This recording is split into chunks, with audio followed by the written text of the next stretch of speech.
प्रधानमंत्री आवास की तरफ बढ़ता हिंसक प्रदर्शनकारियों का हुजूम और बिगड़ते हालात के बीच शेख हसीना को अपने पद से इस्तीफा देने के लिए मनाने की कोशिश करते सुरक्षा कर्मी। ये वाकया उस दिन का है जब बांग्लादेश की तत्कालीन प्रधानमंत्री तमाम विरोध प्रदर्शनों के बावजूद भी अपने पद से इस्तीफा देने के लिए तैयार नहीं दिख रही थी। उनका कहना था कि चाहे जो हो जाए वो अपने पद से इस्तीफा नहीं देंगी। लेकिन फिर 45 मिनट के भीतर ही कुछ ऐसा हुआ कि शेख हसीना ने सिर्फ अपने पद से इस्तीफा दिया बल्कि देश छोड़ने को भी तैयार हो गई। और ये सब होता है सिर्फ एक फोन कॉल के बाद।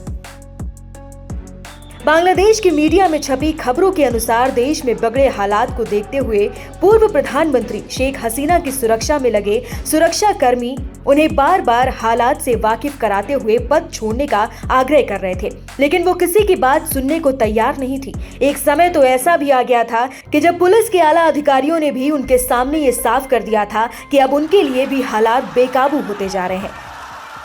बांग्लादेशी मीडिया रिपोर्ट्स के अनुसार शेख हसीना ने जब अपने पद से इस्तीफा देने से साफ तौर पर इनकार कर दिया, तब उनकी सुरक्षा की जिम्मेदारी उठाने वाले कुछ आला अधिकारियों ने उनकी बहन शेख रेहाना से बात की। बताया जा रहा है कि शेख हसीना ने अपनी बहन की बात मानने से साफ इनकार कर दिया था। इसके बाद एक वरिष्ठ अधिकारी ने उनके बेटे को फोन किया। अधिकारी ने उनके बेटे से बात की, देश के मौजूदा हालात और शेख हसीना की सुरक्षा को लेकर बात की। वरिष्ठ अधिकारियों से बात करने के बाद जॉय ने मां शेख हसीना को फोन किया। उन्होंने अपनी मां को पद छोड़ने के लिए कहा। इस बार शेख हसीना प्रधानमंत्री का पद छोड़ने से इनकार नहीं कर पाए। बेटे से हुई बातचीत के बाद ही शेख हसीना ने अपने पद से इस्तीफा दे दिया।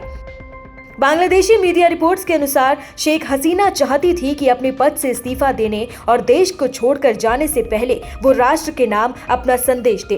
वो इसे रिकॉर्ड करना चाहती थी, लेकिन वो ऐसा कर नहीं पाई। उनकी सुरक्षा में तैनात अधिकारियों ने उन्हें बताया कि प्रदर्शनकारी अगले 45 मिनट में शाहबाग के गण भवन तक पहुंच जाएंगे। अगर ऐसा हुआ तो उनका यहां से निकल पाना बेहद ही मुश्किल हो जाएगा। शेख हसीना ने सुरक्षा कर्मियों की बात मानी और वो अपनी बहन के साथ तेजगांव के पुराने हवाई अड्डे स्थित हेलीपैड पर पहुंची।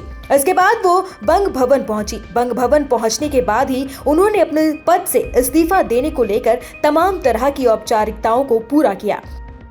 इसके बाद वो अपनी बहन के साथ सेना के विमान से भारत के लिए रवाना हो गए। इसके बाद भारत की एयर स्पेस में प्रवेश करने के बाद उनका विमान अगरतला में लैंड कराया गया, जहां से वो एक विमान से दिल्ली के पास के हिंडन एयरपोर्ट के लिए रवाना हो गए।